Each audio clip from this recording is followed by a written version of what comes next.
Imagine a night in the Irish countryside, the kind of night where fog rolls thick across ancient fields, where hedgerows cast shadows older than memory, where the boundary between this world and the next grows thin as gossamer thread. The air itself feels different here, charged with something primordial, something that refuses to be forgotten, no matter how many centuries pass, or how bright the modern world burns beyond these mist-shrouded hills. This is Ireland, a land where the past does not simply fade into history, but walks alongside the present, breathing, watching, waiting. Here, in the quiet places far from cities and their electric glow, the old ways persist, not as quaint traditions or tourist attractions, but as living truths that shape how people move through the darkness, how they speak in whispers after sunset, how they carry small pieces of gold tucked into pockets, like talismans against the inevitable. Welcome to Echoes of the Old World, where we pull back the veil on legends that refuse to die. If you're drawn to the shadows where folklore and reality blur, to stories that make you question what lurks beyond the comfortable boundaries of the rational world, then subscribe now. Because what we're about to explore together is not a fairy tale meant to entertain children. It is something far older, far darker, and far more enduring. Before we venture deeper into this realm, I want to hear from you. Leave a comment below telling me where you're watching from and whether the place you call home holds its own dark legends. Do you live somewhere the old stories still have teeth? Somewhere people still remember to be careful on certain nights? Your stories matter because folklore is not just about the past. It is about how we understand the forces that govern life and death, no matter where we are in this world. Now, turn your attention to the roads of rural Ireland. Not the paved highways that connect town to town, but the narrow lanes that wind through countryside where names on maps are in Gaelic, where farms sit isolated behind stone walls built by hands dead for generations. These roads belong to the living during daylight hours. But when darkness falls, when fog rises from the earth like breath from sleeping giants, these same roads become territory claimed by something else entirely. Listen, do you hear it? That distant sound, rhythmic and hollow, growing louder with each passing moment. Not the rumble of a modern vehicle, but something older. The thunder of hooves on packed earth, 6 horses, black as the spaces between stars, pulling a coach that makes no sound despite its wheels turning. No creak of wood, no rattle of harness, only that terrible drumming of hooves and the sensation that something irrevocable approaches. This is the Cóiste Bodhar, the death coach, and riding at its head is Ireland's most terrifying herald of mortality. Not a ghost in the way you might imagine, not a simple spectre that moans and rattles chains. This is the Dullahan, and to see him is to know that death has marked someone nearby. Perhaps someone you love. Perhaps, if fate has turned its gaze upon you, it is your own name that will be spoken into the night. The Dullahan is neither demon nor fallen angel, neither punishment sent by an angry god nor random horror conjured from nightmare. He is something far more unsettling, a function of the universe itself, as natural and inevitable as winter, as impartial as gravity. He does not choose who dies. He does not judge the worthy from the unworthy, the innocent from the guilty. He simply comes, and when he comes, someone's thread in the tapestry of life is about to be cut. What makes the Dullahan so profoundly disturbing, what has kept this legend alive and feared for more than 1,000 years, is not merely his appearance, though that alone would freeze the blood in your veins. It is what he represents. In a world where we spend our lives constructing elaborate defenses against the reality of our own mortality, where we hide death away in hospitals and funeral homes, where we speak of it in euphemisms and avoid its name, The Dullahan forces us to confront an ancient truth. Death comes for everyone, and no door can keep it out. Ireland understands this truth better than most places. This is a land shaped by famine and invasion, by centuries of struggle where death was not an abstraction but a constant companion. The folklore that emerged from this soil is not gentle. It does not offer false comfort or promise happy endings to those who follow simple rules. Instead, it prepares you. It teaches you to recognize the signs, to know when something beyond human understanding has entered your world, and to understand that some forces cannot be fought, only acknowledged. The Dullahan rides through this landscape as he has for generations uncounted. A reminder carved into the collective memory of a people who have never had the luxury of forgetting that life is fragile and death is patient. He is the embodiment of an appointment that cannot be broken, a meeting that cannot be postponed, a summons that must be answered. As we journey deeper into this legend, you will learn things that may unsettle you. You will discover that the boundary between myth and reality is not as clear as you might hope. You will encounter accounts documented by scholars and commoners alike, testimonies given under oath, patterns that repeat too consistently to dismiss as mere superstition. You will come to understand why, even today, in an age of smartphones and satellites, people in rural Ireland still carry gold coins in their pockets and still quicken their pace when fog rolls across the road at dusk. The Dullahan is coming, not as entertainment, not as Halloween decoration, but as a truth your ancestors knew and your modern world has tried desperately to forget. Join us as we ride alongside death itself and discover why some legends never die because they were never simply legends to begin with.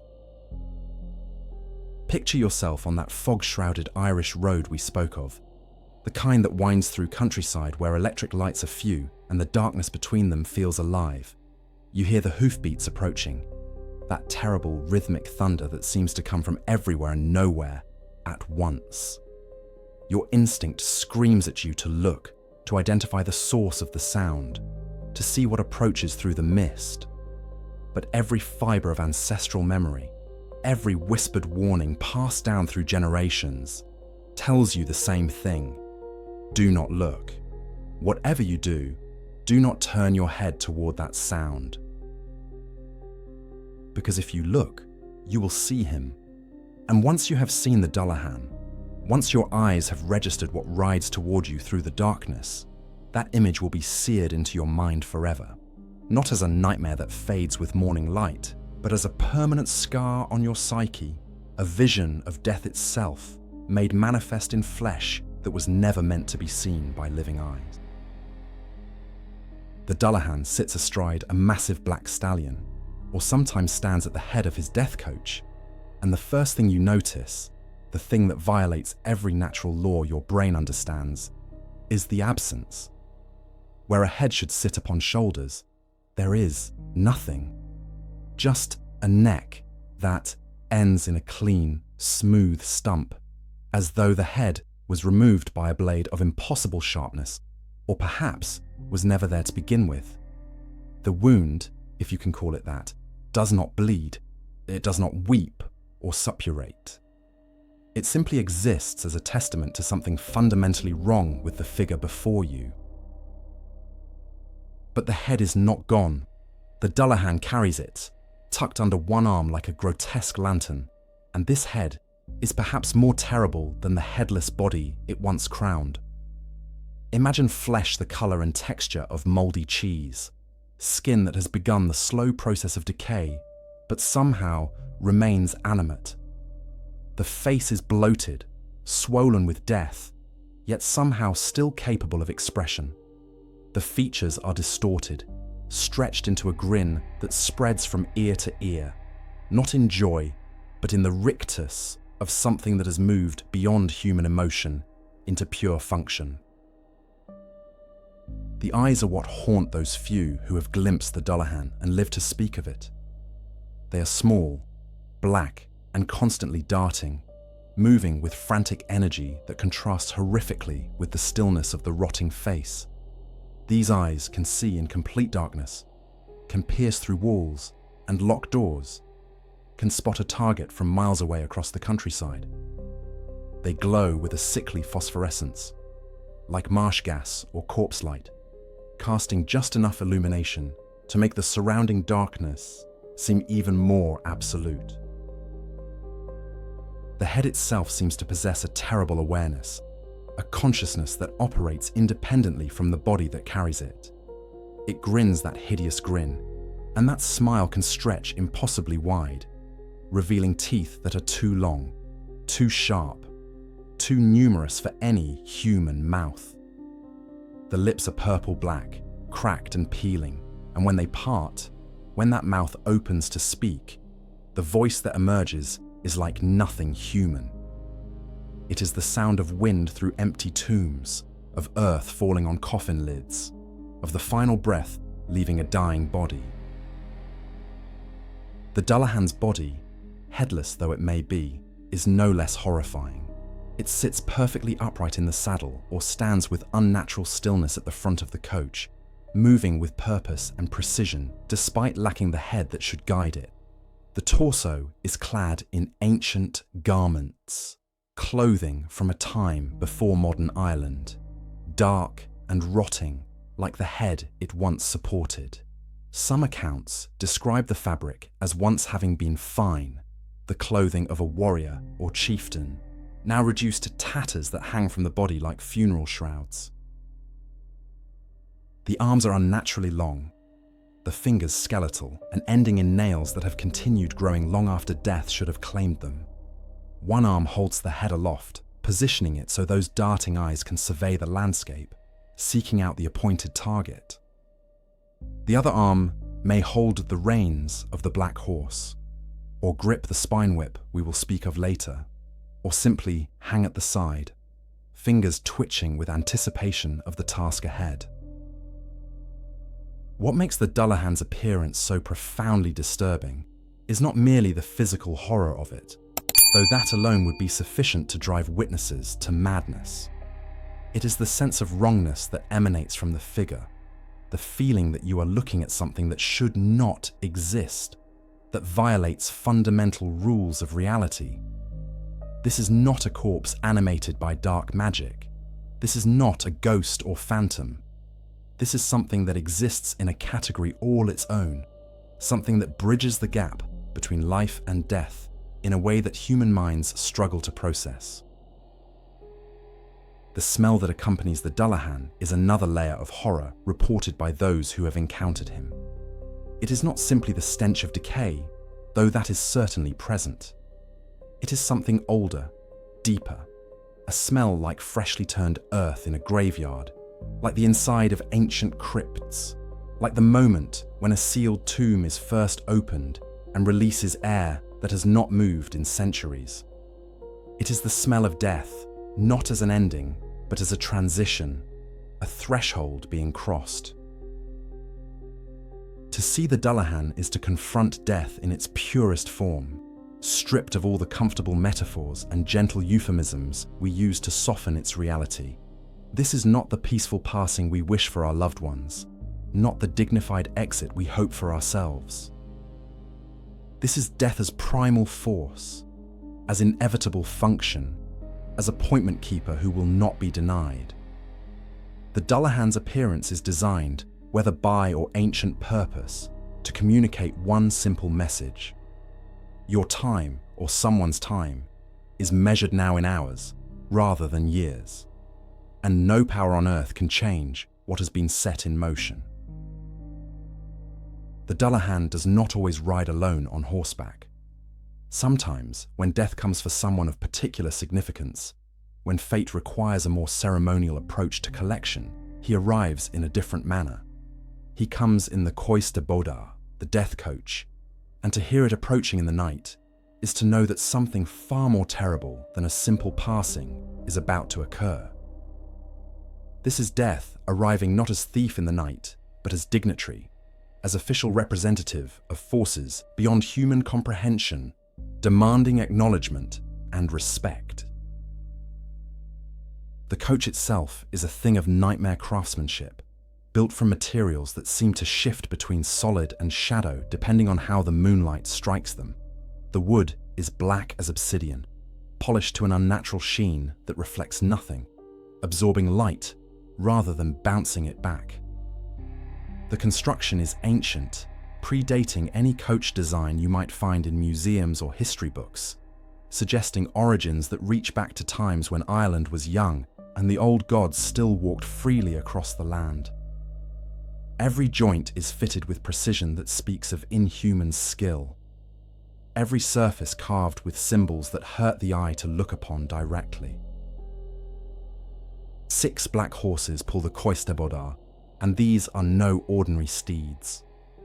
They are massive beasts, each standing taller than any horse bred for human use. With coats so perfectly black, they seem to be holes cut into reality itself. Their eyes burn with that same sickly phosphorescence as the Dullahan's gaze, casting pale green light that illuminates nothing but somehow makes the surrounding darkness more oppressive. Steam rises from their nostrils with each breath, not the normal vapor of exertion, but something thicker, more substantial, like smoke from funeral pyres. Their hooves strike the ground with that terrible rhythm we spoke of earlier, and where those hooves touch earth, nothing grows again for 7 years. What makes the Cóiste Bodhar truly horrifying, what separates it from any earthly conveyance, is its silence. Despite 6 massive horses pulling a heavy coach at tremendous speed, despite wheels that must be turning and harnesses that should be creaking, the coach itself makes no sound. None. The hoofbeats thunder loud enough to wake entire villages, but the coach moves through the night in perfect, absolute silence. This absence of sound is not peaceful. It is wrong, a violation of natural law that sets teeth on edge and triggers primal terror in anyone who hears, or rather fails to hear it pass. The decorations adorning the coach are what transform it from merely frightening to genuinely horrific. The coach is festooned with candles, dozens of them mounted in holders along its sides and roof, and these candles burn with flames that are the same corpse-like green as the Dullahan's eyes. The wax from which they are made is not beeswax or tallow from any animal you would recognize. Some accounts suggest these candles are rendered from human fat. Funeral candles taken from wakes and graves, now repurposed to light death's carriage on its appointed rounds. But the candles are merely the beginning of the coach's ornamentation. Look closer. Though doing so requires courage, most people simply do not possess. And you will see that the decorations include other, more disturbing elements. Human bones are woven into the harnesses, femurs and ribs lashed together with strips of leather that might themselves be human skin. Skulls serve as ornaments at the corners of the coach, their empty eye sockets staring out into the darkness, as if keeping watch. Some testimonies speak of hair, long strands of human hair braided into the horses' manes and tails, trophies perhaps from previous collections, reminders that death keeps accounts and eventually calls everyone to settlement. The wheels of the Cóiste Bodhar deserve special attention, for they embody the coach's paradoxical. They are solid enough to roll across earth and stone, leaving deep ruts in roads where they pass, yet they make no sound whatsoever. The rims are bound with what appears to be silver, though silver tarnished black with age and perhaps with contact with forces that corrupt even noble metals.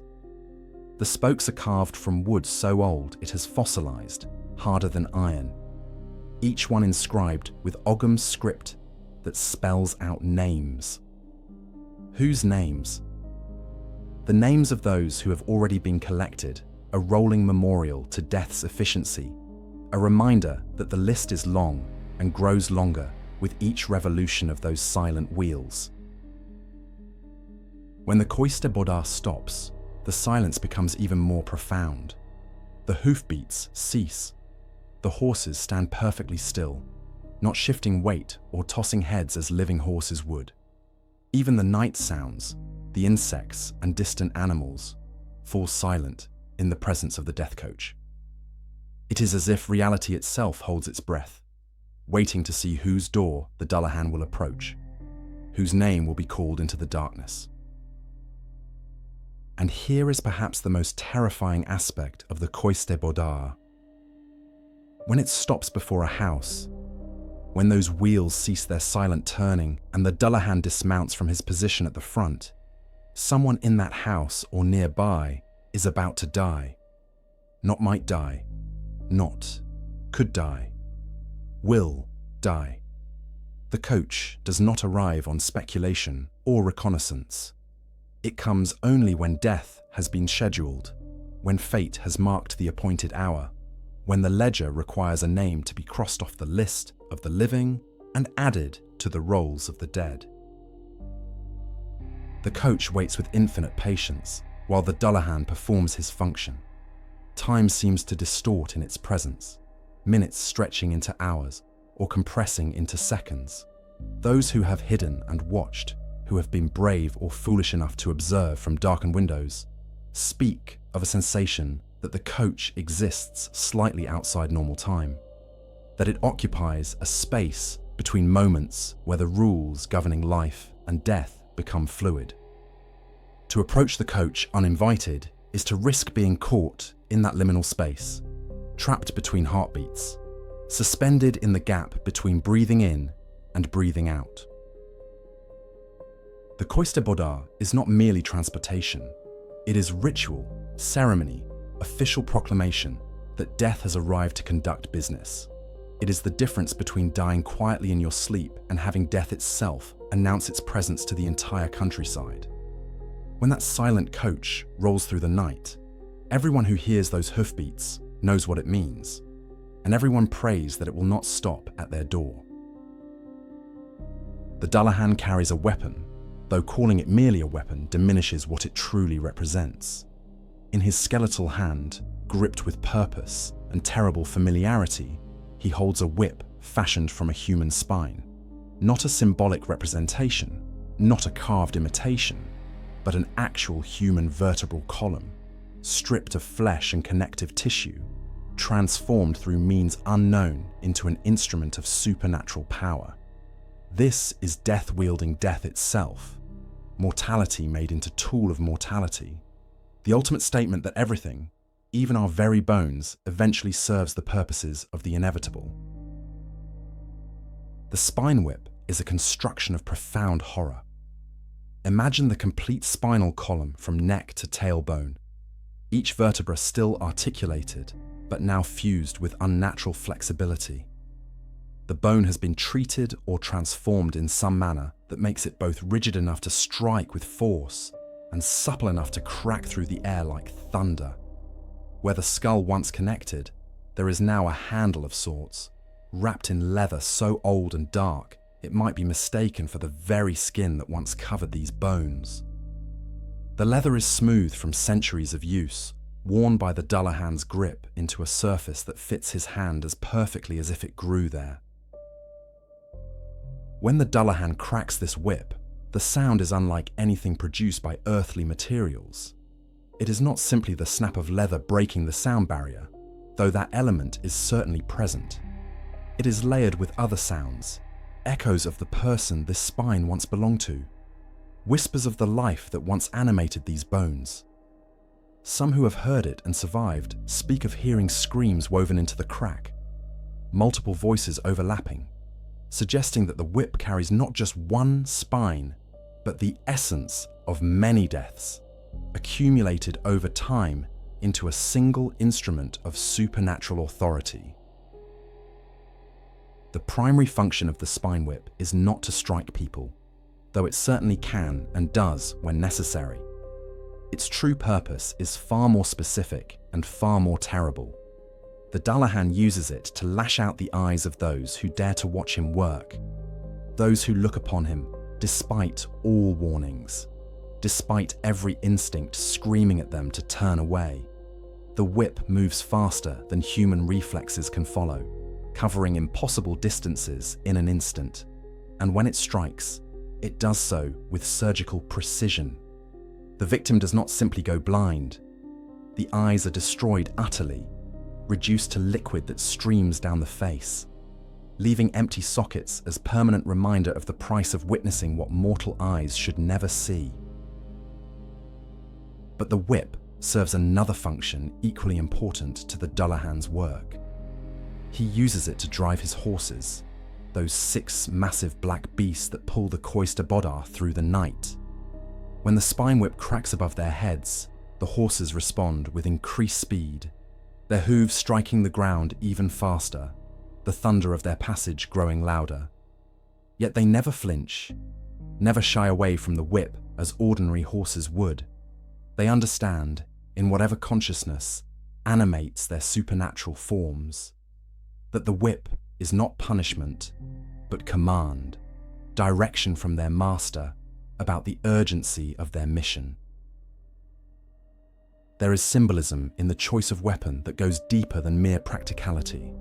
The spine is the central support structure of the human body, the literal backbone that holds us upright, that carries signals from brain to limbs, that makes physical existence possible. By wielding a spine as weapon, the Dullahan demonstrates his mastery over the very structure of human life. He holds in his hand the thing that once allowed someone to walk, to move, to exist as functional being, now reduced to instrument of his will umuwa. It is a statement of dominion so profound it borders on philosophical. Death does not merely end life, it repurposes it, transforms it, makes it serve new purposes in realms beyond human understanding. The origins of the spine whip are shrouded in mystery as deep as the Dullahan himself. Some traditions suggest it is the spine of the first person the Dullahan ever collected, preserved and transformed as both trophy and tool. Others claim it is the spine of a king or chieftain who defied death, whose punishment was to serve death forever as instrument of collection. Still other accounts suggest the whip changes, that each time the Dullahan collects a particularly defiant soul, someone who fights against their fate with exceptional vigor. Their spine is added to the whip, making it grow longer, more powerful, more terrible with each generation. When the Dullahan dismounts from his horse or descends from the death coach, the spine whip coils at his side like a serpent, alive with potential energy. It moves slightly even when held still, undulating in ways that suggest it possesses awareness of its own. The vertebrae click against each other with soft sounds like distant castanets, a rhythm that some say matches the heartbeat of whoever the Dullahan has come to collect. This clicking serves as countdown, a death clock ticking away the final moments of someone's life, audible to those with ears attuned to such sounds. The whip also serves as extension of the Dullahan's senses. When he cracks it in the air, the sound waves return information to him, painting a picture of his surroundings more detailed than sight could provide. He can detect the presence of living humans hiding behind walls, can sense the rapid beating of frightened hearts, can locate his target with absolute precision, no matter how they attempt to hide.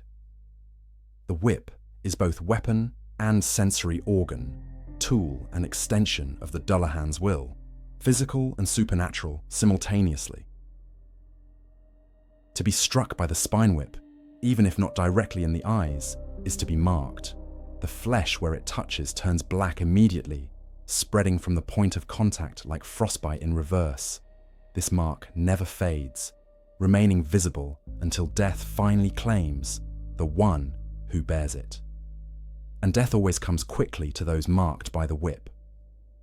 Days at most, sometimes mere hours, as if the touch of that bone weapon accelerates the natural process of dying, rushing the marked individual toward their inevitable end. There is a primal human instinct when faced with danger, an instinct older than civilization, older than language, perhaps as old as consciousness itself. When threat approaches, we seek shelter. We hide behind walls, we bar doors, we create physical barriers between ourselves and whatever hunts us in the darkness. This instinct has served humanity well for millennia, protecting us from predators, from weather, from human enemies. But against the Dullahan, every locked door and bolted gate is nothing more than theatre, a comforting illusion that dissolves the moment he decides to enter.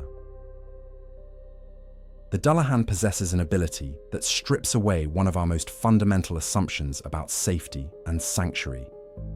He can pass through any barrier as if it does not exist. Gates swing open at his approach without touch.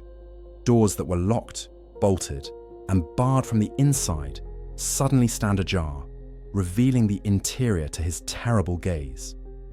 Walls themselves seem to become permeable in his presence, solid stone and thick timber offering no more resistance than morning mist. This is not because he possesses keys or lockpicks, not because he breaks through with supernatural strength. He simply moves through barriers as if they occupy different planes of existence, as if the physical world that constrains the living holds no authority over death's messenger. Imagine the psychological impact of this reality. You hear those hoofbeats approaching through the fog. You recognize them for what they are, that distinctive thunder that could only be the Dullahan's black steeds. Every survival instinct screams at you to seek shelter, so you run to your home, slam the door behind you, throw every bolt, push furniture against the entrance. You extinguish the lights, huddle in darkness, convince yourself that perhaps he will pass by, that the thick oak door and stone walls will keep you safe. And then you hear it. The scrape of the door opening, despite the bolts that should hold it fast. The soft footfalls in your hallway, in your sanctum, in the space that should be inviolate. Historical accounts from rural Ireland are filled with stories of families who tried to hide from the Dullahan, who believed that physical barriers might offer protection. In County Sligo, during the 1800s, there is a recorded testimony of a family who heard the death coach approaching their farmhouse. They knew someone among them was marked, could feel it in the way the air had grown heavy throughout the day, in the way their animals had been restless and afraid. When darkness fell and the hoofbeats began, they barricaded themselves inside, 7 people huddled in the main room, praying that their stone walls would be enough. The door, which had been locked from the inside with 3 separate bolts, simply opened. Not violently, not with the crash of supernatural force, but smoothly, as if someone on the inside had reached up and drawn back each bolt in turn.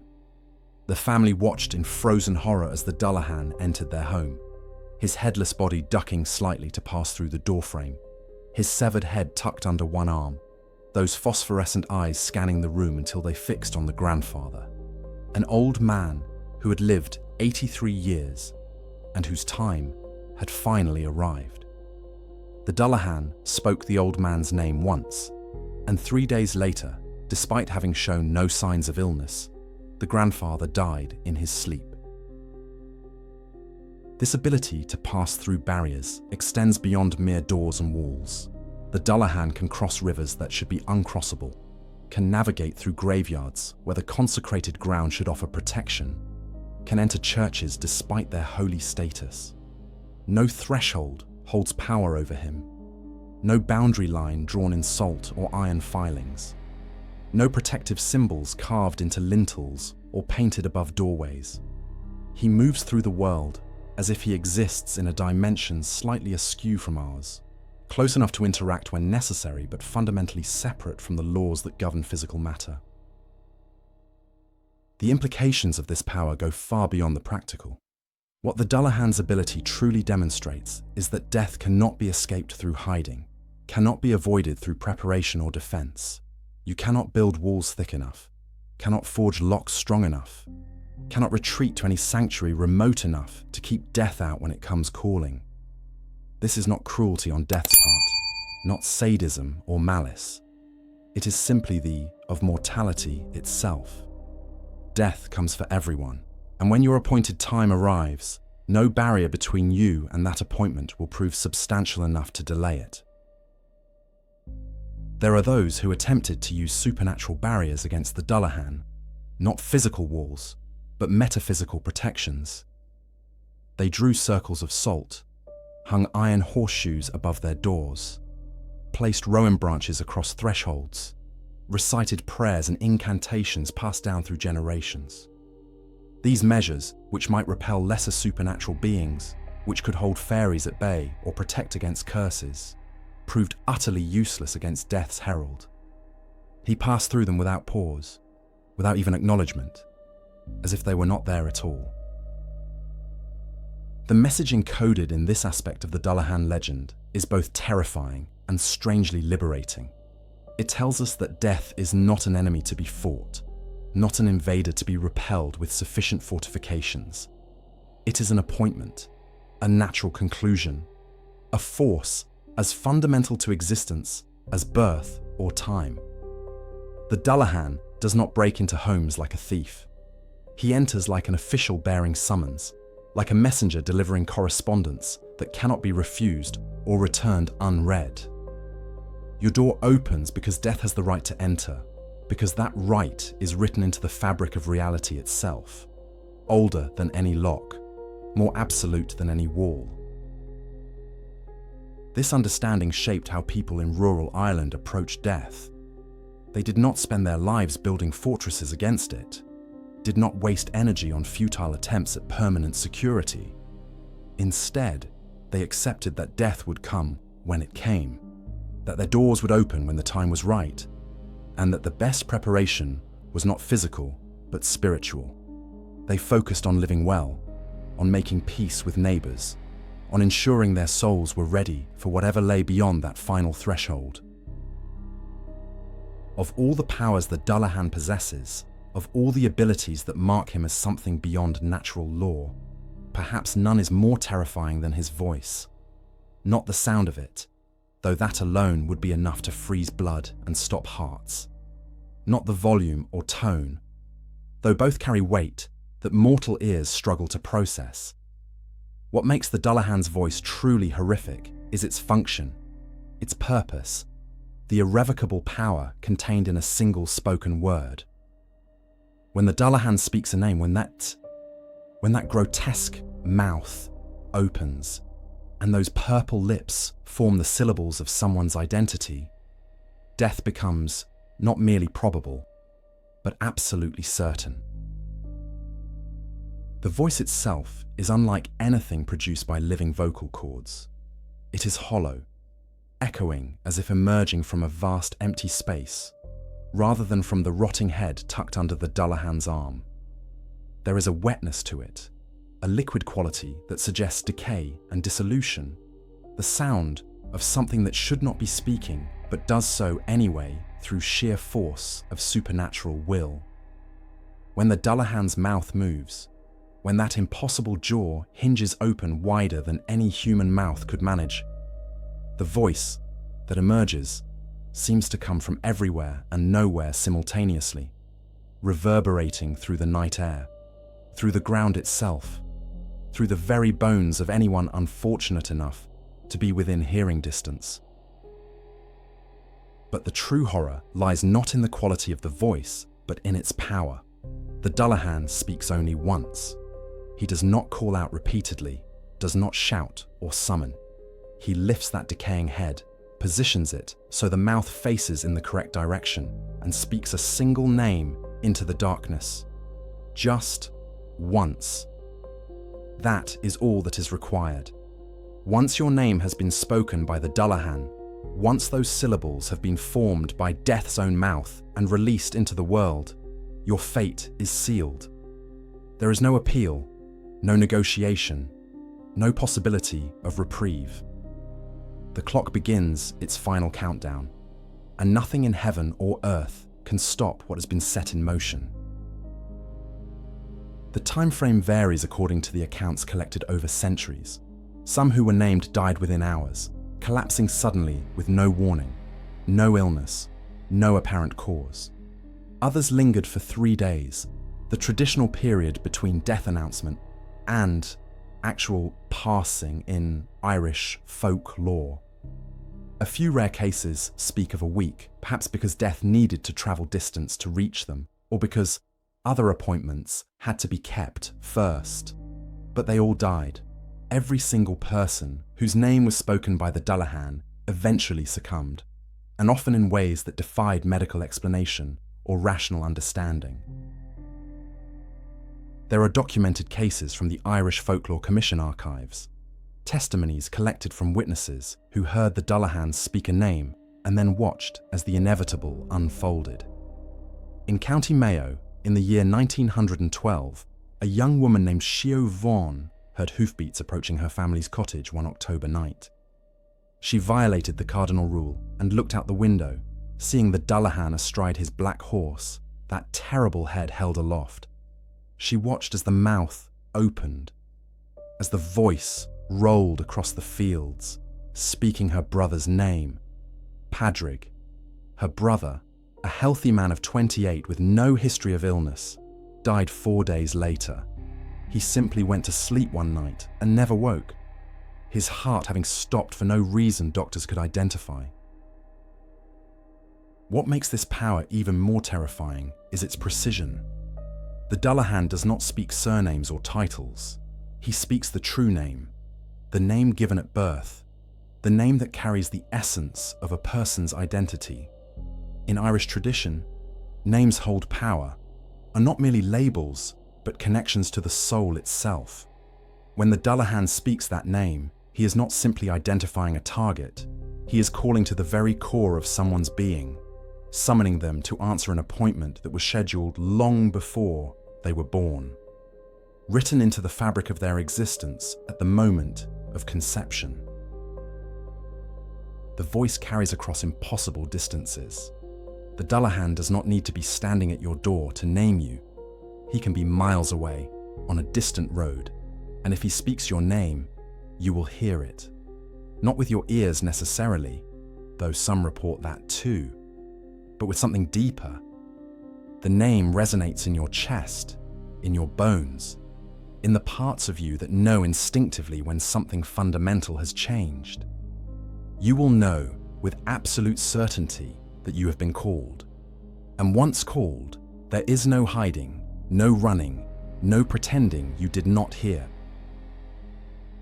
There is a ritualistic quality to the naming. The Dullahan does not speak carelessly or casually.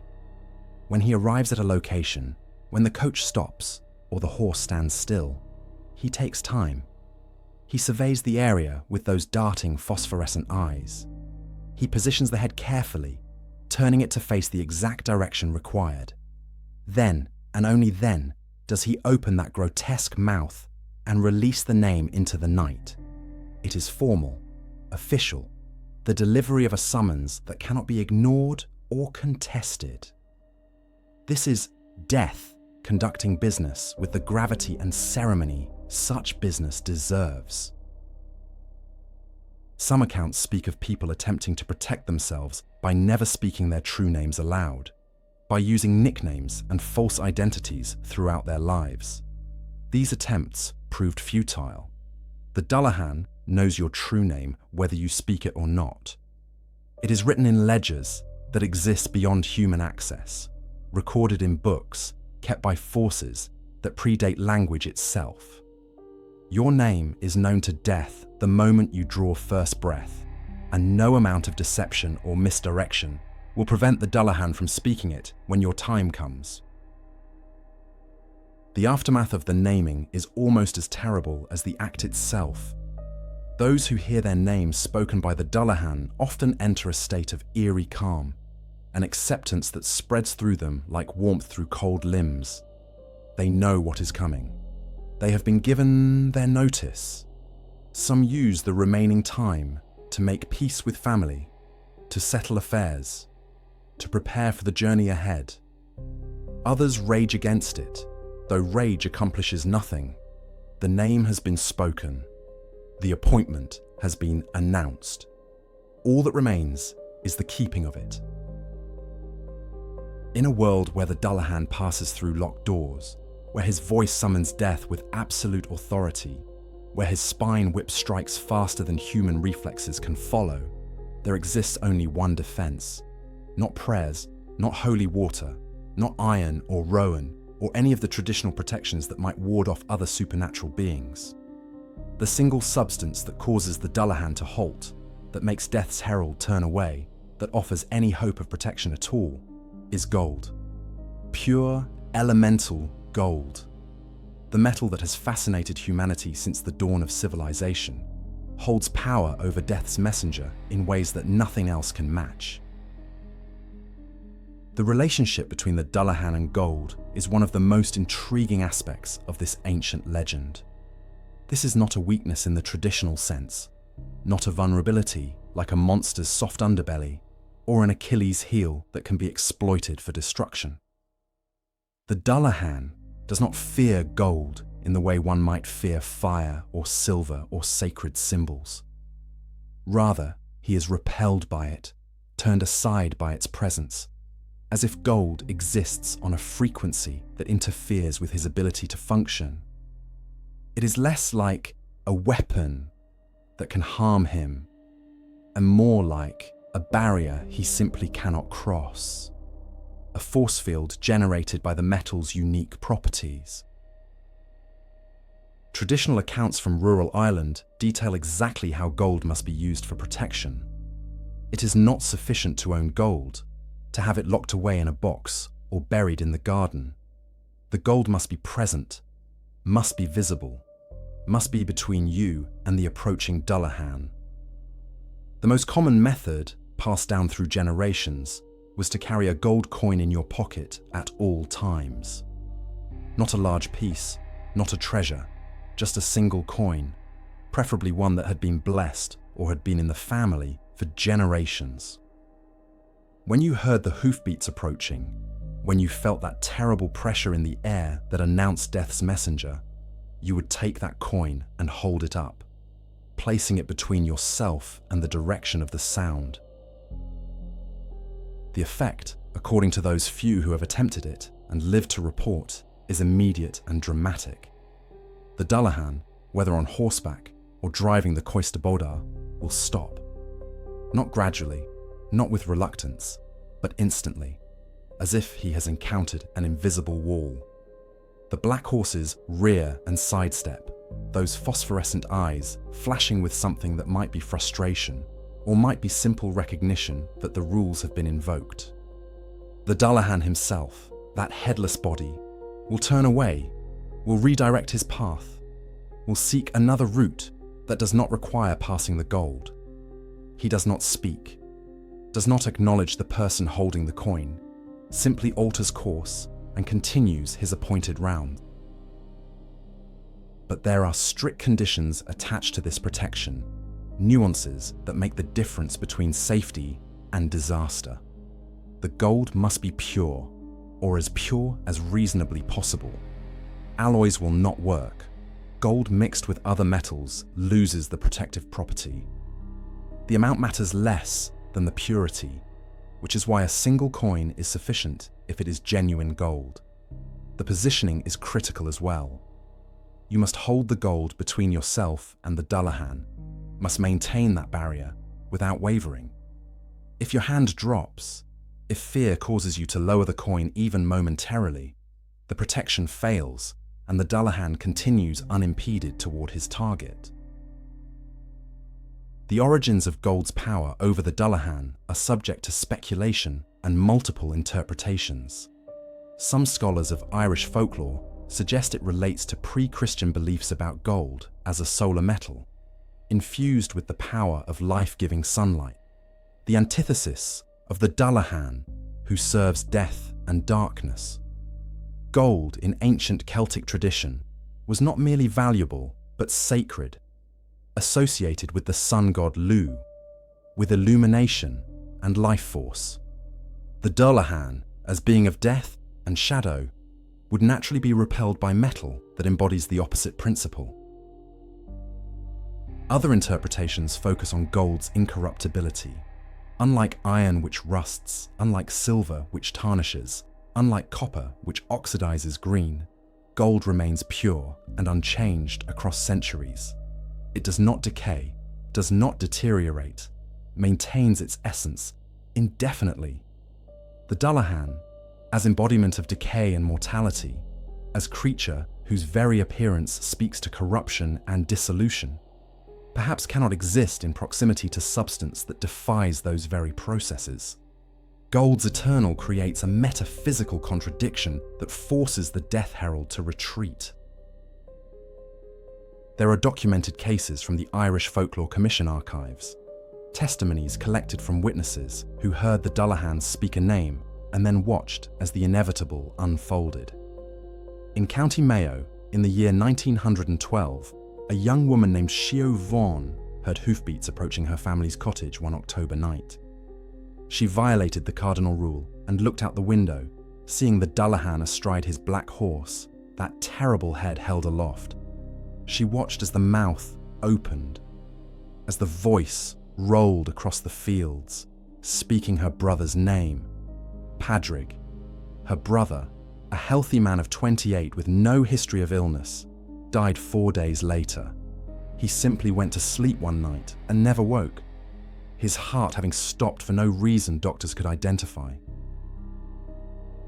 It is worth noting that Irish immigrants brought the Dullahan legend to America, and it was these stories that provided foundation for Irving's literary creation. But in the translation from lived folklore to written fiction, from sacred belief to secular entertainment, something essential was lost. The Dullahan was transformed from herald of inevitable death into spooky Halloween figure, from serious meditation on mortality into amusing ghost story. This transformation reveals much about the difference between American and Irish approaches to death, between cultures that try to hide mortality behind euphemisms and cultures that acknowledge it as fundamental aspect of existence. The practicality of this defense shaped behavior in rural Ireland in ways still visible today. Even in modern times, even among people who claim not to believe in such superstitions, you will find gold rings that never come off, gold crosses worn under shirts, old gold coins kept in pockets as lucky charms. The reasons given are usually mundane, sentimental value, or family tradition. But beneath those explanations lies something older, a whispered knowledge passed from grandmother to grandchild, a just-in case carried forward from times when the Dullahan rode more openly through the countryside. And gold was the only thing standing between families and death's premature arrival. To understand the Dullahan, to grasp why this particular manifestation of death took the form it did, we must journey backward through time to an era before Christianity reshaped Ireland's spiritual landscape. We must return to the age of the Celts, to a time when the gods walked closer to earth and demanded prices for their favour that modern minds struggle to comprehend. At the centre of this ancient darkness stands Crom Dubh, whose name translates roughly as the Dark Crooked One, a deity whose worship involved practices that would eventually be buried beneath layers of Christian tradition, but never fully forgotten. Crom Dubh was a harvest god, but not of the gentle, benevolent sort that brings abundance without cost. He was a deity of fertility and plenty, yes, but his gifts came with terrible price tags attached. The ancient Celts understood something fundamental about existence that civilization has tried to forget. Life feeds on death, growth requires sacrifice, and abundance for some necessitates loss for others.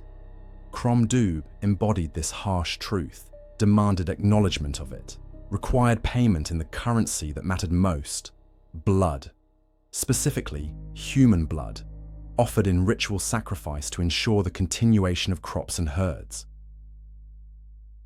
The worship of Crom Dubh was centred in what is now County Mayo, though his influence spread throughout Ireland wherever Celtic tribes settled and farmed.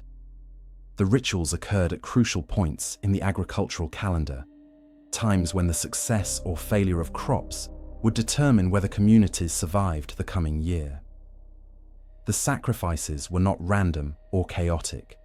They followed strict protocols, adhered to ancient laws about who could be offered and when. Some accounts suggest the victims were volunteers, individuals who gave themselves willingly for the good of their people. Others indicate prisoners or criminals were used, their deaths serving dual purpose of justice and appeasement. The method of sacrifice is where the connection to the Dullahan becomes clear and horrific. The victims were beheaded. Decapitation was not simply a means of execution, but a ritual act with profound spiritual significance. The head was considered the seat of the soul in Celtic belief, the most sacred part of the body, the location where divine spark resided.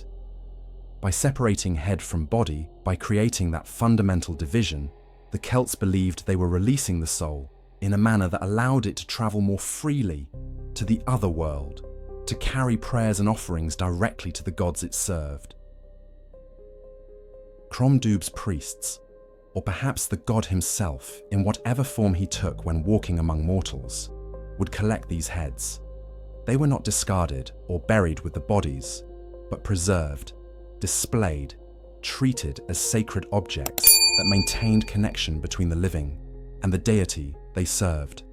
The bodies of the sacrificed were buried in fields, their blood soaking into the soil, literally feeding the earth that would feed the people. But the heads remained with Crom Dubh, trophies perhaps, or perhaps something more complex, witnesses to the compact between God and worshippers. When Christianity arrived in Ireland, beginning in the 5th century with St. Patrick's mission, the old gods did not simply vanish. They transformed, adapted, found new forms that allowed them to persist beneath the veneer of the new religion. The Church could not eradicate beliefs held for thousands of years, could not erase practices woven into the very identity of the Irish people. Instead, the old powers went underground, became folklore rather than religion, shifted from worship to superstition, from gods to monsters. Crom Dubh underwent this transformation perhaps more dramatically than most Celtic deities. His worship was officially forbidden, his rituals declared barbaric and evil by Christian authorities. The human sacrifices stopped, at least in their original form, but the god himself, or the power he represented, did not cease to exist. According to the evolution of the legend, Crom Dubh became the Dullahan, or perhaps more accurately, the Dullahan became the physical manifestation of Crom Dubh's continued presence in the world. The Headless Rider is not merely a ghost or spirit, but the living embodiment of an ancient god, stripped of worship, but not of power. The symbolism is almost painfully clear. The Dullahan carries his own head, just as Crom Dubh's priests once carried the heads of sacrificial victims. The headlessness represents both the beheading that was central to the old rituals and the separation between the old god and his former glory. He cannot wear his head properly anymore, cannot sit whole and complete upon his throne, because his time has passed, his worship has ended. Yet he endures, transformed into something between god and monster, still carrying out the fundamental function he always served, mediating between life and death, marking those whose time has come to feed the eternal cycles of existence. The Cóiste Bodhar, that silent death coach, can be understood as evolution of the ritual procession that once accompanied sacrifices to Crom Dubh. In ancient times, the chosen victims would be led to the sacrifice site with ceremony, with witnesses, with acknowledgement of the gravity of what was occurring. The modern death coach serves similar purpose, announcing that someone is about to be taken, that the old compact between death and life is being honoured even if the form has changed. The coach is mobile temple, carrying the transformed god on his appointed rounds. This connection to Crom Dubh also explains aspects of the Dullahan that might otherwise seem arbitrary or random. Why gold repels him? Because gold was sacred to other Celtic deities, particularly solar gods who stood in opposition to Crom Dubh's darkness. Why he can pass through any barrier? Because in his original divine form, no human structure could contain or restrict him. Why his voice has power to summon death? Because as God, his word was literally law, his pronouncements shaping reality according to his will. The Dullahan retains these divine attributes even in his diminished state, fragments of godhood that persist despite his transformation into folklore. The annual cycle of the Dullahan's activity, his increased presence during certain times of year, particularly around Samhain, reflects the agricultural calendar that governed Crom Dubh's worship. The end of harvest, the beginning of the dark half of the year, was when the old god required his due. That timing persists in the legend, the Dullahan riding most frequently when the veil between worlds grows thin, when death comes more easily, when the ancient rhythms of sacrifice and renewal assert themselves despite centuries of Christian overlay. When most people hear the phrase Headless Horseman, their minds immediately conjure a specific image drawn from American literature and pop culture. They see the Headless Horseman of Sleepy Hollow, that creation of Washington Irving's imagination, galloping through upstate New York with a jack-o'-lantern clutched in his hand. This figure has become so deeply embedded in Halloween iconography, so thoroughly commercialized and domesticated, that it obscures the far older, far more terrifying entity that inspired it. The Dullahan and Irving's Headless Horseman share surface similarities, but to confuse them is to mistake a house cat for a tiger, a campfire story for ancient religious truth. Washington Irving published The Legend of Sleepy Hollow in 1819, drawing inspiration from European folklore he encountered during his travels, including Irish and German tales of spectral riders. But in Irving's hands, the Headless Horseman became something fundamentally different from his Irish predecessor. Irving's creation is the ghost of a Hessian soldier, a mercenary killed during the American Revolutionary War, cursed to ride through the countryside searching for his lost head. He's bound to a specific location, the area around Sleepy Hollow, and his activities are limited to frightening travelers and occasionally chasing them through the woods. He's dangerous primarily to the imagination, a spooky story that might give you nightmares, but poses no real metaphysical threat. The Dullahan, by contrast, is not a ghost, and certainly not the spirit of any individual human being. He is not searching for anything, not cursed to wander, not bound by the limitations of human death. The Dullahan is a function of the universe, an entity that predates individual human lives and will persist long after the last person draws their final breath. Where Irving's horseman is essentially a Halloween decoration, a seasonal entertainment, the Dullahan is death's official representative, carrying out duties that are deadly serious and utterly without mercy or negotiation. Consider the fundamental differences in purpose. Irving's Headless Horseman exists to frighten Ichabod Crane, to serve as antagonist in a story about superstition, greed, and romantic rivalry.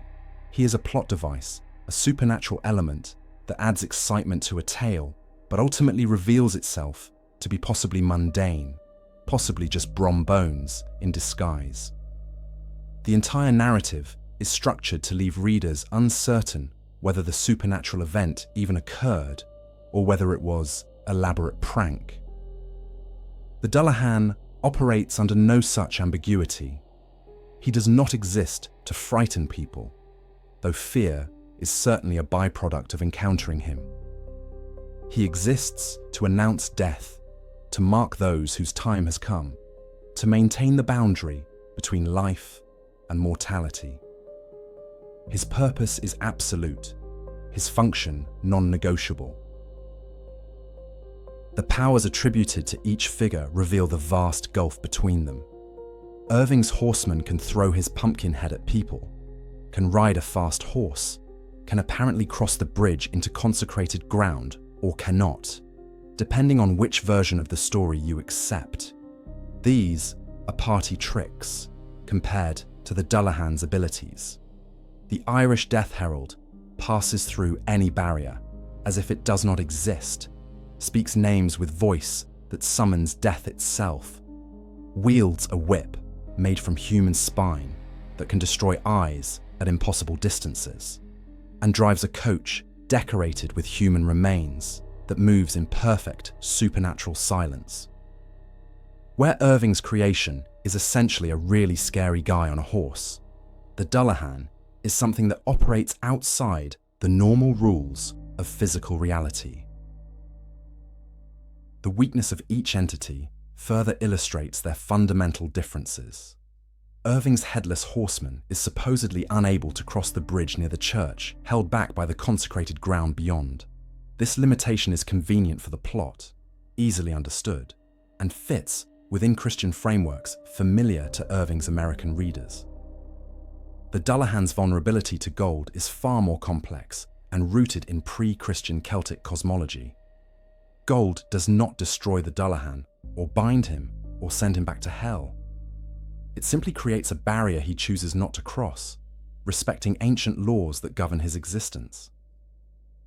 The difference is between a monster with exploitable weakness and a primordial force operating within parameters that predate human civilization.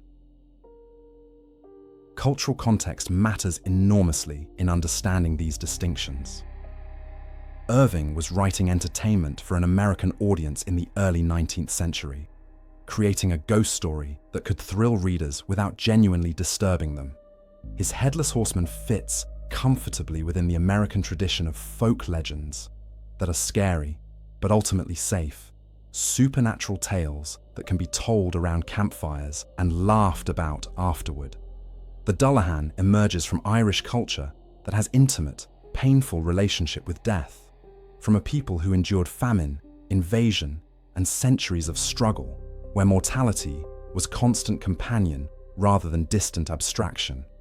The Dullahan is not entertainment, he is cultural memory, collective trauma, and philosophical truth about the inevitability of death encoded in supernatural form. The commercialization and domestication of the Headless Horseman concept in America has done great disservice to the original legend.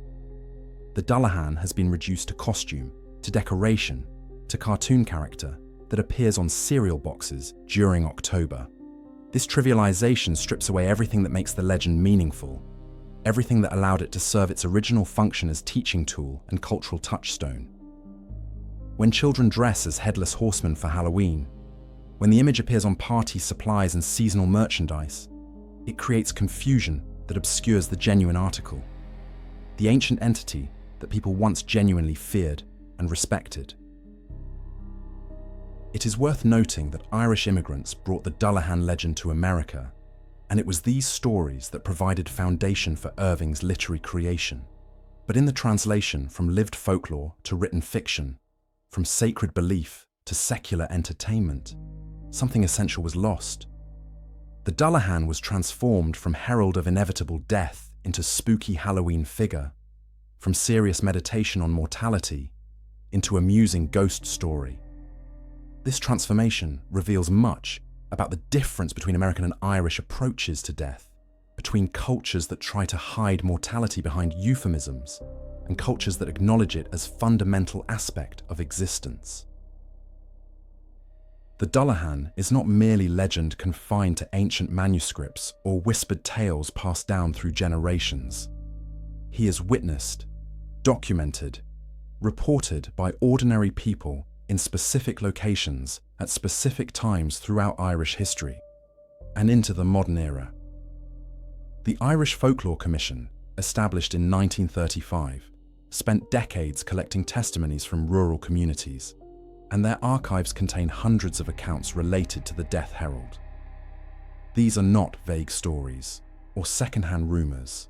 but sworn statements from individuals who claim direct encounters, who stake their reputations and sometimes their sanity on the truth of what they experienced.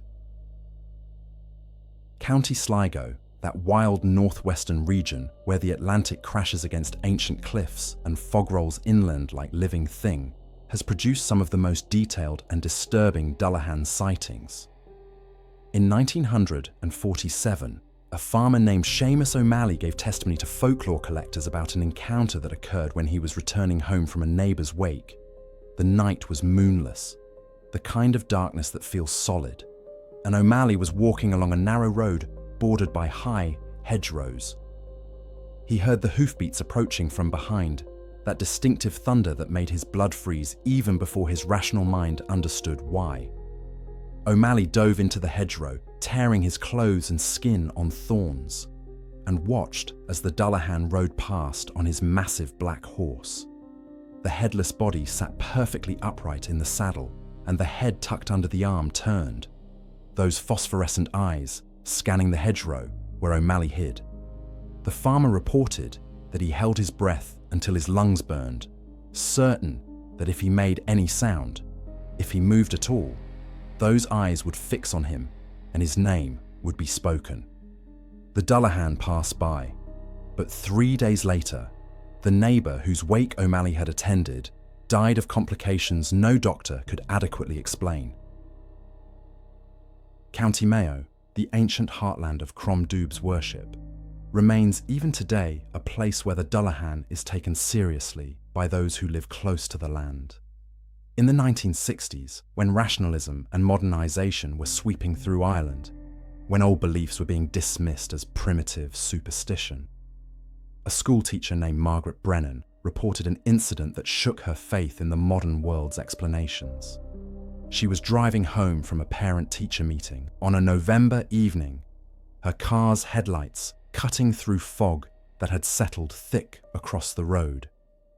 Suddenly, the engine died. The lights went out. The radio, which had been playing, fell silent. In that complete darkness and silence, she heard them.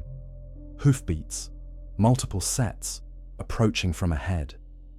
Brennan sat frozen in her dead car as the sound grew louder, as the temperature inside the vehicle dropped so dramatically she could see her breath forming clouds.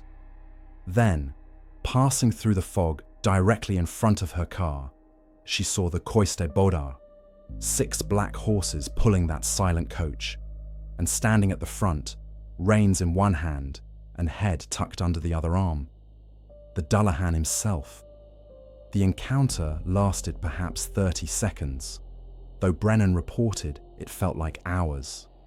When the coach had passed, when the hoofbeats faded into distance, her car started immediately, all systems functioning normally. She drove home in a state of shock and learned the next morning that an elderly man living 2 miles down that same road had died in his sleep that night. Galway, particularly the rural areas away from the city, has its own collection of Dullahan encounters. The pattern in these accounts is remarkably consistent across decades and across different witnesses who had no contact with each other. The approach is always auditory first, those hoofbeats that announce his coming. The appearance is always the same: headless body, rotting head carried under arm, massive black horse, or the silent death coach. And there is always a death that follows within days. Someone in the vicinity whose passing seems to validate the sighting, to confirm that what was witnessed was not hallucination or trick of fog and moonlight, but genuine encounter with death's herald. In 1973, a group of teenagers in County Cork made the mistake of dismissing the Dullahan as old wives' tale, as superstition that educated young people should laugh at rather than fear. They were driving home from a dance, 5 of them packed into an old car, joking about the legends their grandparents believed. The driver, a young man named Patrick, claimed he would welcome the chance to see the Dullahan, that he would not be afraid like the old folks. Within minutes of making this boast, The car's engine began to sputter. They pulled to the side of the road, and in the silence that followed the engine's death, they heard the hoofbeats. All 5 teenagers later gave matching testimonies about what they witnessed. The Dullahan on his black horse, approaching along the road, that terrible head turning to look directly at their car. Patrick, true to his word, did not hide. He stepped out of the vehicle and stood facing the rider. The Dullahan stopped. The head's mouth opened, and though the teenagers could not hear what was said, could not make out the words spoken, Patrick's face went white as bone. The Dullahan rode on. Patrick died 11 days later in a car accident, his vehicle leaving the road for no reason witnesses could determine, as if the steering wheel had been wrenched from his hands by invisible force. These accounts, and hundreds of others like them collected over the past century, share common elements that give them credibility beyond simple folklore. The witnesses are often multiple, people who corroborated each other's testimonies without prior consultation. The details are consistent across geography and time, suggesting a genuine phenomenon rather than contaminated storytelling. Most significantly, the sightings are almost always followed by deaths that occur in the predicted timeframe. Deaths that often defy medical explanation or seem unusually coincidental given the timing. Skeptics can dismiss individual accounts as hallucination, misidentification, or fabrication. But the sheer volume of consistent reports, the patterns that emerge across decades and counties, suggests something more substantial is occurring in rural Ireland, something that resists easy categorization or dismissal.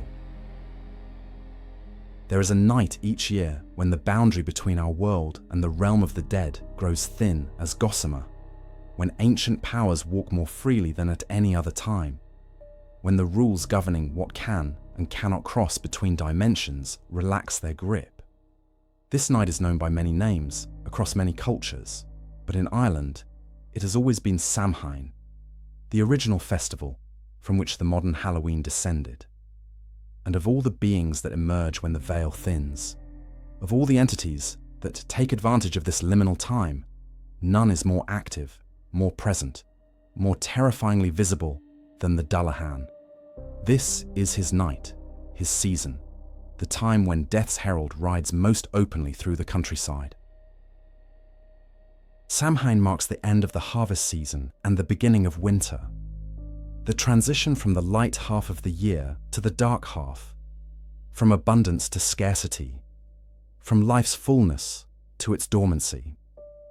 The ancient Celts understood this transition as more than agricultural calendar notation. It was a threshold moment when the normal order of things became unstable, when the distinction between living and dead, between this world and the other world, became permeable. On Samhain night, specifically from sunset on October 31st until sunrise on November 1st, the doors between worlds stood open and traffic flowed both directions. The Dullahan's connection to Samhain runs deeper than mere timing or convenience. This night represents everything he embodies: transition, mortality, the inevitable passage from life to death, when the year itself dies, when summer's warmth gives way to winter's killing cold. Death's messenger rides to remind the living that their own transitions will come, that no one escapes the cycle, that the harvest eventually claims all of us. The thinning of the veil does not give the Dullahan power he lacks at other times. Rather, it removes barriers, makes his work easier, allows him to be seen by those whose eyes are normally blind to such things. Traditional Irish Samhain practices reveal how seriously this connection was taken. Families would not travel after dark on this night unless absolutely necessary, and those who had to venture out took precautions that seem extreme until you understand what they were protecting against. Gold coins were carried, obviously, but also rowan branches, red thread tied around wrists, prayers muttered constantly under breath. Doors and windows were marked with protective symbols, though everyone understood these were more psychological comfort than actual barriers against the Dullahan. If he came for someone in your house on Samhain night, no symbol would stop him from entering. The practice of staying indoors, of gathering family close and keeping fires burning bright throughout the night, was not about celebrating harvest or preparing for winter. It was about survival, about making yourself as invisible as possible to the beings that walked freely through darkness. You did not go out on Samhain night because going out meant exposing yourself to attention from things that normally remained in the shadows, from forces that usually kept their distance from human habitation. The Dullahan was foremost among these concerns, the entity most likely to be encountered, most dangerous to witness. Interestingly, some Samhain traditions involve deliberately summoning or acknowledging death's presence, not to invite it, but to show respect, to acknowledge the compact between living and dead that governs existence. Food would be set out for deceased ancestors, places set at tables for family members who had passed, doors left unlatched so spirits could enter and warm themselves. This was not the same as leaving yourself vulnerable to the Dullahan. These offerings were for known dead, for family spirits who meant no harm. The Dullahan represented different category entirely, not personal ancestors, but death's official function, the mechanism by which living became dead in the first place. As Samhain evolved into Halloween, as the Christian Church attempted to overlay the pagan festival with All Saints' Day and All Souls' Day, as centuries passed and Ireland modernized, much of the original meaning was lost or transformed. Halloween became commercialized, domesticated, turned into candy and costumes and parties. The darkness at its heart, the genuine terror that made people barricade themselves indoors, faded into quaint tradition. But in rural Ireland, in places where the old ways maintain stronger grip, Samhain night is still treated with respect, bordering on fear. The Dullahan is still spoken of in serious tones, still acknowledged as real rather than fictional. There are documented cases of increased Dullahan sightings during the days surrounding Samhain, clusters of reports that occur with statistical regularity around this particular date. The Irish Folklore Commission archives show a clear pattern. Encounters spike dramatically in late October and early November, far beyond what random distribution would predict. This pattern has held consistent from the earliest records through the present day, suggesting that whatever the Dullahan represents, whether literal, supernatural entity or psychological phenomenon, it is fundamentally tied to this specific time of year. Modern Halloween celebrations, particularly in America, have completely severed the connection between the holiday and the Dullahan. Children dress as Headless Horseman without any understanding of what that figure originally represented, without knowledge of the ancient terror that inspired the costume. Houses are decorated with fake gravestones and plastic skeletons, turning death into entertainment, into something that can be laughed at rather than respected. This trivialization might seem harmless, might appear to be progress away from superstitious fear, but it also represents loss of important cultural wisdom. The Dullahan and Samhain together taught a lesson that modern society has forgotten. Death is not enemy to be defeated or problem to be solved, but natural part of existence that deserves acknowledgement and respect. In Ireland, particularly in the rural counties where the Dullahan sightings concentrate, there remains awareness that Halloween night is not entirely safe, that treating it as pure entertainment is a mistake. The gold coins still come out of pockets, the old prayers are still muttered. And when fog rolls across country roads after sunset on October 31st, people still choose to stay indoors rather than risk encountering something their rational minds insist cannot exist. But their ancestral memories know all too well, too. Perhaps the most unsettling aspect of the Dullahan, the quality that separates him from nearly every other supernatural entity in folklore, is his absolute neutrality. He is neither evil nor good, neither demon sent to punish, nor angel bringing mercy. He does not judge the worthiness of those he comes for, does not distinguish between innocent and guilty, between young and old, between beloved and despised. The Dullahan is a function, a mechanism, the physical manifestation of an appointment that was scheduled long before birth and will be kept regardless of how the living feel about it. He is death stripped of all moral framework, mortality presented in its purest and most impartial form. This neutrality is what makes the Dullahan so philosophically complex and so terrifying in ways that simple monsters can never achieve. When a creature is evil, when it kills for pleasure or feeds on suffering, we can understand it within familiar frameworks of good versus evil. We can fight it, oppose it, see ourselves as righteous in our resistance. But the Dullahan offers no such comfort. He is not your enemy. He is not anyone's enemy. He is simply doing what must be done, fulfilling a role as natural and necessary as the turning of seasons or the rising of the sun. To rage against the Dullahan is to rage against the fundamental structure of existence itself. The accounts from witnesses consistently emphasize this quality of impartiality. The Dullahan shows no emotion, no satisfaction in his work, no regret or hesitation. When he speaks a name, it is delivered in that hollow voice with the same neutral tone, whether the named person is a child or an elderly grandparent, a saint or a sinner. He does not arrive more quickly for those society deems worthy of death, does not delay for those whose loss will cause greatest grief. The appointment is the appointment, the schedule is the schedule, and death's herald keeps time with precision that admits no exceptions. Yet there is something almost respectful in the Dullahan's impartiality, something that honors the dead in ways our modern attempts to sanitize and euphemize death do not.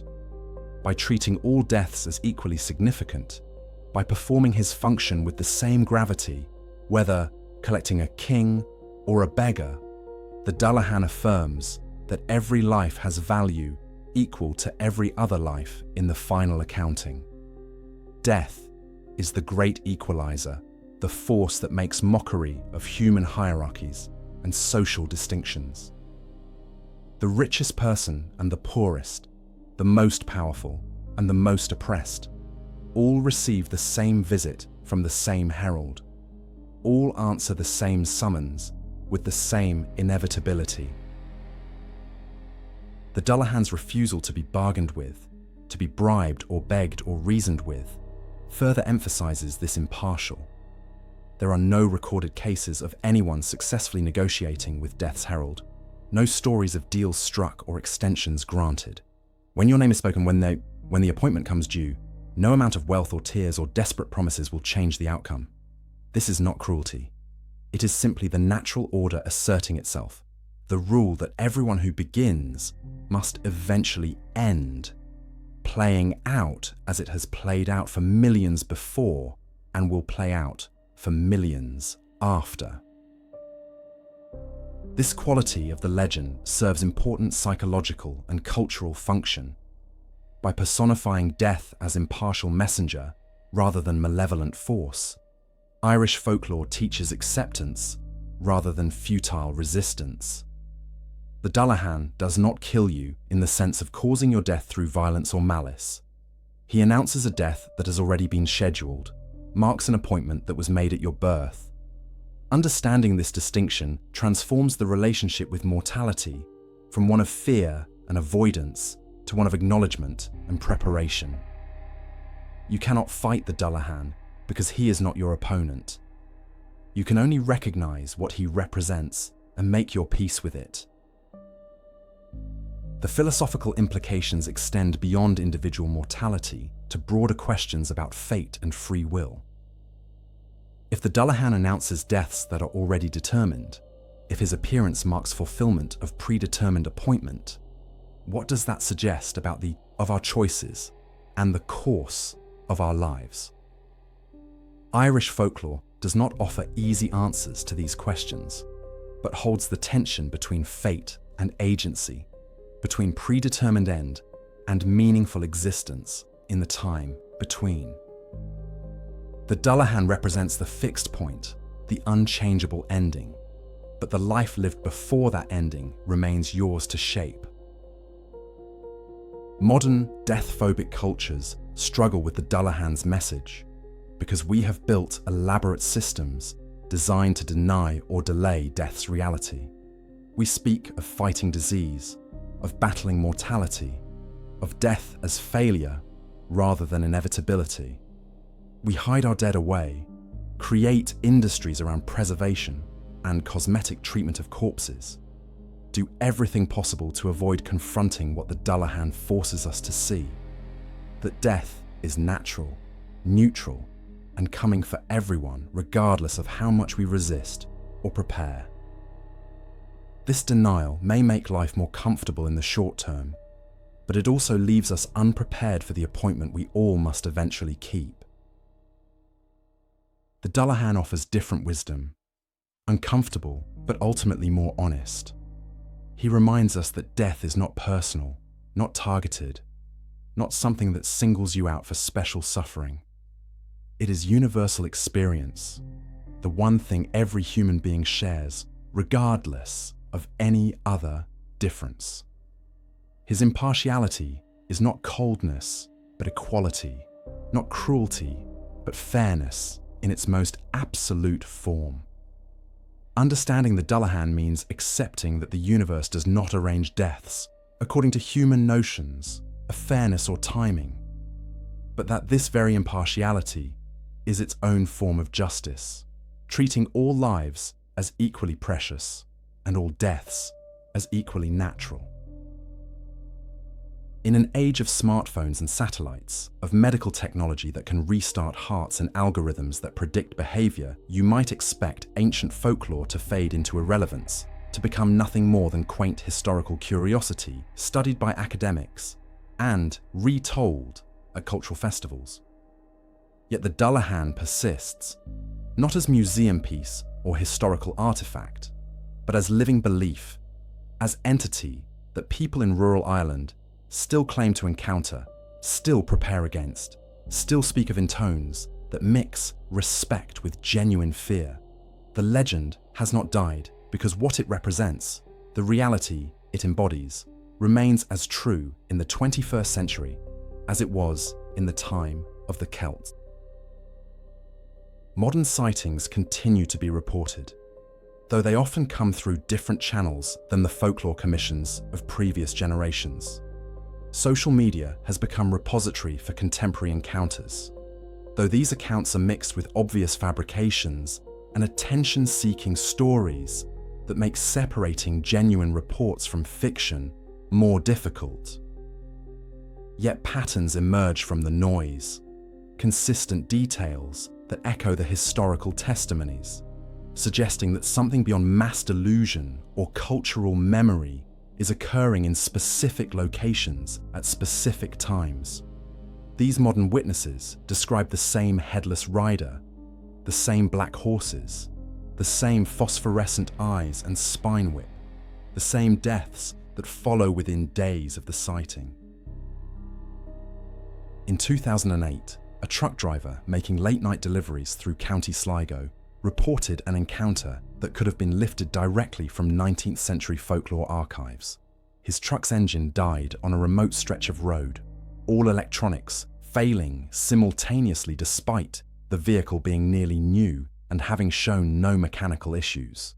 In the silence that followed, sitting in his dark cab with only moonlight for illumination, he heard the hoofbeats. He described watching in his side mirror as the Dullahan rode past, close enough that he could see the texture of the rotting head, the movement of those terrible eyes. The driver, a man who described himself as not particularly superstitious, was shaken enough by the experience to seek out information about what he had seen, eventually connecting with folklore researchers who documented his testimony. 3 days later, a farmer living along that same road died of a heart attack that medical examiners found unusual given his age and health history. The persistence of protective practices reveals how seriously the Dullahan is still taken in certain communities. In rural areas, particularly among older generations, but also among younger people who maintain connection to traditional knowledge, the carrying of gold remains common. Not as superstitious gesture or cultural performance, but as practical precaution taken by people who have heard too many stories, known too many witnesses, seen too many unexplained deaths, following reported sightings to dismiss the legend as mere fantasy. These are farmers and shopkeepers, nurses and teachers, ordinary people living ordinary lives who nonetheless maintain this one connection to ancient practice, because the alternative, being caught unprepared if the Dullahan comes calling, seems too risky to contemplate. The internet age has done something interesting to the Dullahan legend, spreading awareness of it beyond Ireland's borders while simultaneously diluting its meaning. International audiences encounter the Dullahan through video games, fantasy novels, and horror movies. Representations that often strip away the cultural context and philosophical depth, reducing him to generic monster or cool character design. Yet this broader awareness has also created communities of people studying and preserving the authentic folklore, documenting the genuine traditions before they disappear entirely.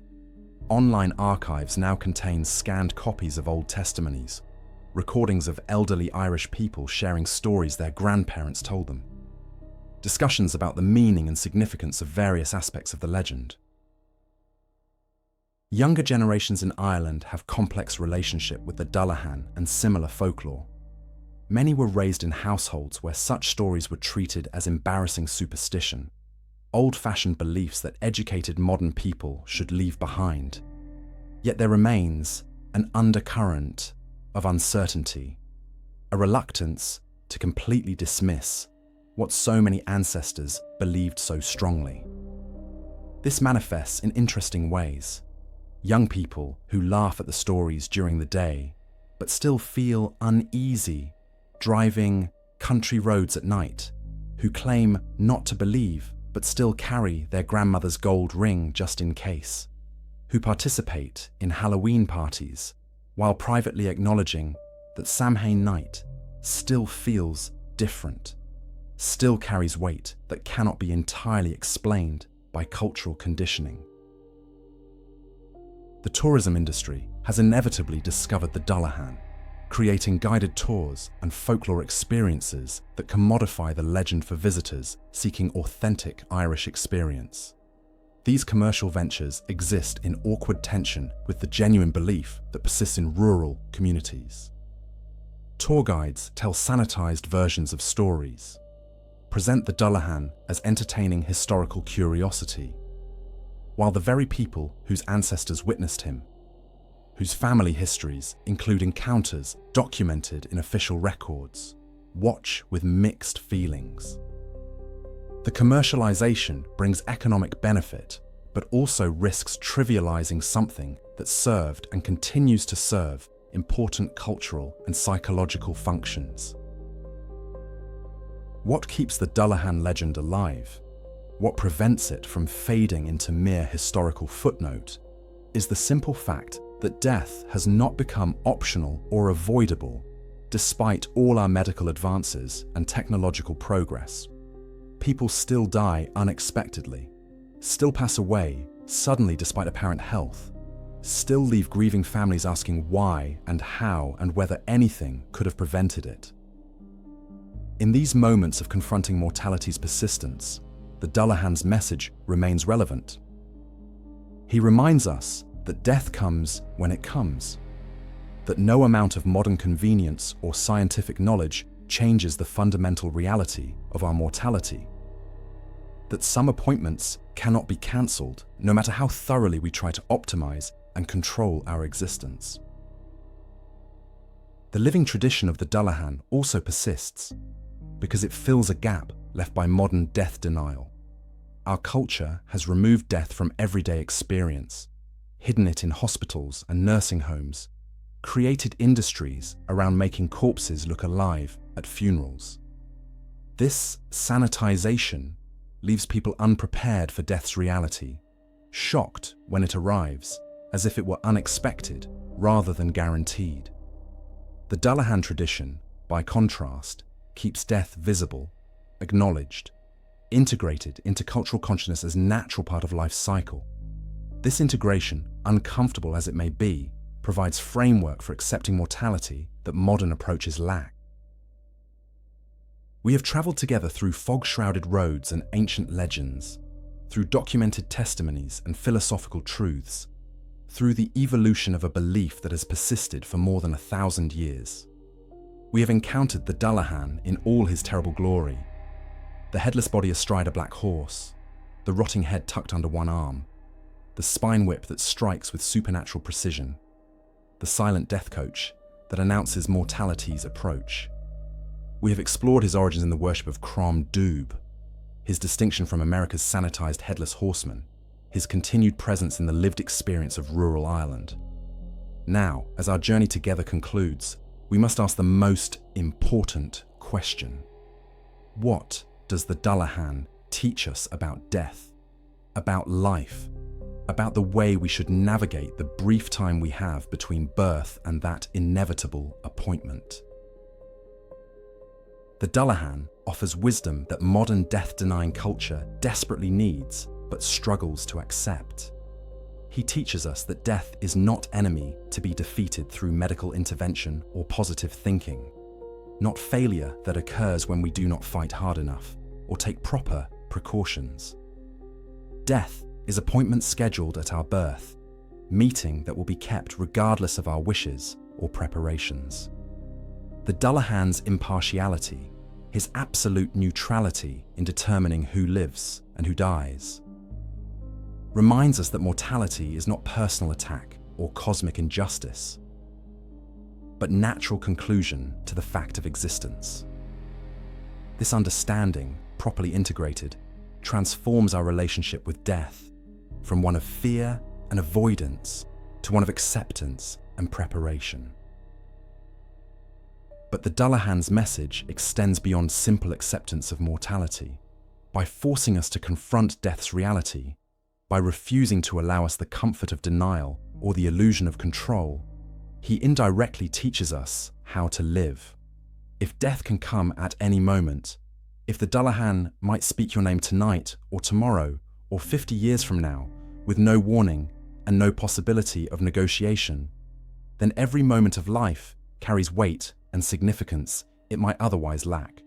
The awareness of mortality, properly held, makes life more precious rather than less, transforms ordinary moments into opportunities that should not be wasted, relationships into connections that deserve care and attention.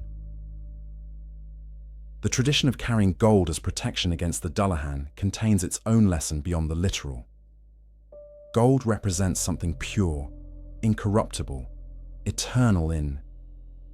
By keeping gold close, by maintaining connection to something that transcends decay and dissolution, we acknowledge both death's reality and life's value. The gold does not prevent death, cannot cancel the appointment, but it creates space, allows time for preparation, honors the boundary between life and mortality. This is perhaps the deepest wisdom the legend offers. Not that death can be avoided, but that the transition between life and death deserves respect, ceremony, acknowledgement of its significance. The Dullahan's connection to Samhain, to that night when the veil between worlds grows thin, reminds us that certain times and places hold special significance, that not all moments are equal in their proximity to the sacred or supernatural. Modern culture tends to flatten time, make every day equivalent to every other day, lose track of seasonal rhythms and cyclical patterns that governed human existence for millennia. The Dullahan's association with specific dates, with the transition from harvest to winter, with the death of the year itself, teaches us to pay attention to these natural rhythms, to recognize that time has texture and depth beyond simple chronological measurement. The documented sightings, the testimonies collected over centuries from ordinary people in specific locations, force us to confront uncomfortable questions about the of reality itself. We can dismiss individual accounts as hallucination or misidentification, can attribute patterns to cultural conditioning or shared delusion. But the sheer volume and consistency of reports across geography and time suggests something more complex is occurring. Perhaps the Dullahan exists exactly as described, a genuine, supernatural entity that bridges the gap between life and death. Perhaps he represents psychological phenomenon, collective manifestation of cultural attitudes toward mortality that becomes so powerful it achieves quasi-physical presence. Or perhaps the distinction between these possibilities is less clear than we assume. Perhaps consciousness and reality interact in ways that make folklore true in dimensions our materialist worldview struggles to acknowledge. What remains certain is that the Dullahan legend serves functions no amount of medical progress or technological advancement can replace. It keeps death visible in culture that tries to hide it. It provides framework for accepting mortality in age that treats death as enemy. It maintains connection to ancient wisdom about the cycles of existence in time that has forgotten how to think in terms longer than quarterly profits and election cycles. The Dullahan rides through modern Ireland as he rode through ancient Ireland because the truth he embodies has not changed, will never change, remains as relevant today as it was when the first Celtic tribes settled these lands. As we conclude this exploration, as you return from this journey through Irish folklore and philosophical truth, the question becomes personal. How will you live knowing what you now know about the Dullahan? Will you dismiss him as superstition, comfortable fiction that entertained you for a time but holds no real significance? Or will you allow his message to sink deeper, to change how you approach each day, each relationship, each moment of the precious time you have before that appointment comes due? The Dullahan does not demand belief. He simply is, representing truths that persist regardless of whether we acknowledge them. If this journey into the shadows has resonated with you, if the legends we explore here at Echoes of the Old World speak to something in your soul that modern culture leaves unfed, then subscribe and join us for future explorations. There are other legends waiting to be examined, other truths hidden in folklore, other wisdom encoded in stories our ancestors knew were more than mere entertainment. The Dullahan rides eternal, but he is not alone. The old world echoes still, for those willing to listen. Listen for the hoofbeats, carry your gold, and remember that death, when it comes, is not the end of the story, but its inevitable conclusion. The appointment we all must keep, the transition we all must make. The Dullahan will be there, as he has always been, as he will always be. Headless herald riding through eternity, announcing what must be announced, collecting what must be collected, keeping the accounts that death maintains with perfect precision. May you live well in the time you have, and may your own appointment, when it comes, find you at peace with what must be.